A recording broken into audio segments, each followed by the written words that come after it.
எல்லாத்துக்கும் வணக்கம். இன்றைக்கி நம்மளுக்கு என்ன கிடச்சிருக்கு, சோத்தி மீனாகும். சூப்பராக கழுவி எடுத்தாச்சு. அதை தலையை 2 பீஸாக பண்ணி மீனை ரவுண்டாட்டு கட் பண்ணி எடுத்துகிட்டு நல்லா உப்பும் மஞ்சளும் போட்டு கொஞ்சம் நேரம் ஊற வச்சிட்டோம்னா அந்த ஸ்மெல் மாறிடும். கொஞ்சம் புளி தூக்கலாக விட்டு குழம்பு வச்சா நல்லாயிருக்கும்.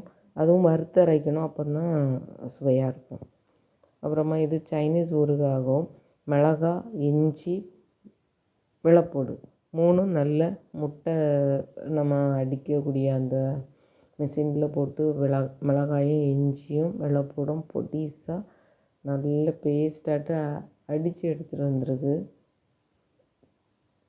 அப்புறமாட்டு ஆயிலை நல்லா நம்ம பிரியாணிக்கு ஆனியன் ஃப்ரை பண்ணுவோம்ல, அதை மாதிரி நல்லா ஃப்ரை பண்ணி எடுத்துருக்கணும். இது கூட தேவையான அளவு 2-3 பட்டையும் போடணும் கைஸ்.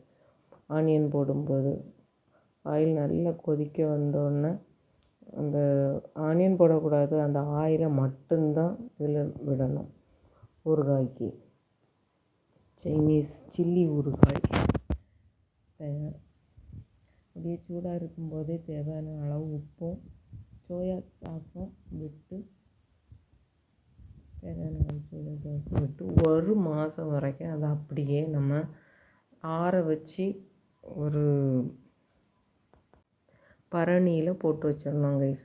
நல்லா ஆறின பிறகு ஊற்றி வைங்க. 1 மாதம் கழித்து எடுத்து சாப்பிட்றதுக்கு சுவையாக இருக்கும். மீன் ரெடி ஆகிட்டு எரிப்பெல்லாம் புளியெல்லாம் நல்லா தூக்கலாக விட்டு ரெடி பண்ணி குழம்பு வச்சாச்சு. கீரை கூட்டு வச்சுருக்கேன், ரசம் வச்சுருக்கேன், ரைஸும் வச்சுருக்கேன்.